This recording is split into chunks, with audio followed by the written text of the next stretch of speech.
La pregunta incómoda sigue flotando en silencio: si los gigantes existieron, ¿desaparecieron realmente? La versión aceptada es sencilla. Los gigantes son mito. Leyendas antiguas exageradas. Huesos mal interpretados. Historias creadas para asustar niños alrededor del fuego. Eso es lo que se repite. Eso es lo que se enseña. Pero hay detalles que no encajan. En 1871, periódicos de Estados Unidos comenzaron a publicar hallazgos extraños en montículos funerarios de Ohio y Wisconsin. Restos humanos de más de 2,5 metros.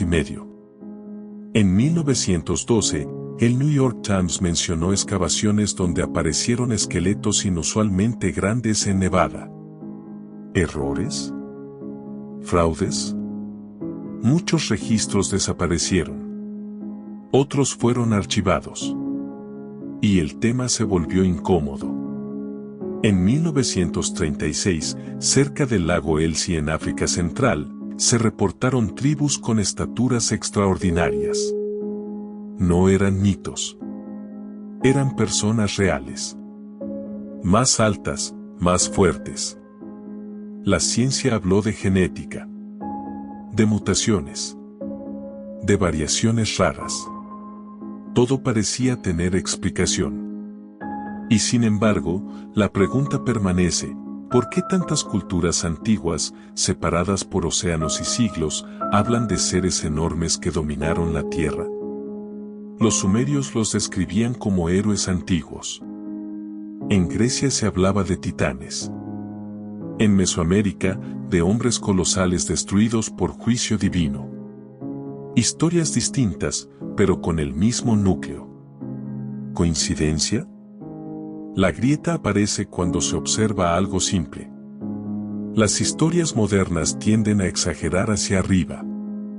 Pero los relatos antiguos describen gigantes con temor, no con fantasía. No eran cuentos heroicos. Eran advertencias. Y entonces surge el dato que muchos prefieren evitar. En el libro de Génesis, capítulo 6, se lee algo que cambia el enfoque por completo. No como metáfora. No como mito. Como registro histórico. Antes del diluvio, se habla de una mezcla prohibida.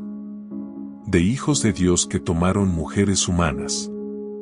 De una corrupción profunda que alteró la tierra. Había gigantes en la tierra en aquellos días, y también después que se llegaron los hijos de Dios a las hijas de los hombres y les engendraron hijos. Estos fueron los valientes que desde la antigüedad fueron varones de renombre. Génesis 6:4. La palabra utilizada es Nefilim. Caídos.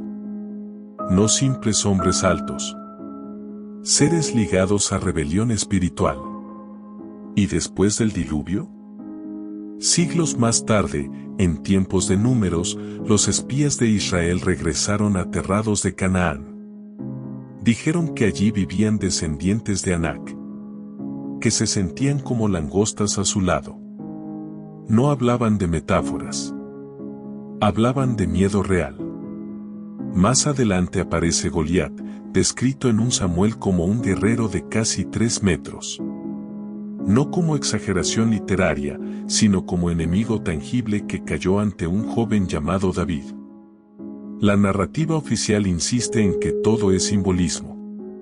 Pero la escritura no presenta símbolos allí. Presenta hechos. Presenta juicio. Presenta corrupción genética y espiritual que provocó el diluvio. Y aquí está el punto que incomoda. Si la rebelión espiritual produjo gigantes antes, ¿puede el mal volver a intentar alterar lo humano ahora? En un mundo obsesionado con modificar genes, mezclar especies, crear híbridos tecnológicos, la frontera entre lo natural y lo alterado vuelve a difuminarse. La Biblia advierte que los días finales serían como los días de Noé. Corrupción. Violencia. Mezcla indebida. Orgullo humano intentando cruzar límites establecidos por Dios. No se trata solo de huesos antiguos. Se trata de una batalla invisible. La existencia pasada de los Nefilim no es una curiosidad arqueológica. Es una señal. Una advertencia de que el mal busca deformar la creación. Y de que el juicio vino cuando esa deformación alcanzó su punto máximo. Pero la historia no termina en gigantes. Termina en redención. Porque el mismo libro que menciona a los Nefilim anuncia una promesa. Que la simiente de la mujer aplastaría la cabeza de la serpiente. Esa promesa se cumplió en Jesucristo. No vino como gigante. Vino como hombre perfecto. Sin corrupción. Sin mezcla. Santo. Mientras el enemigo intentaba distorsionar la humanidad, Dios decidió salvarla desde dentro. Hoy la pregunta ya no es si existen gigantes físicos ocultos en alguna montaña. La verdadera pregunta es esta: ¿de qué lado está el corazón?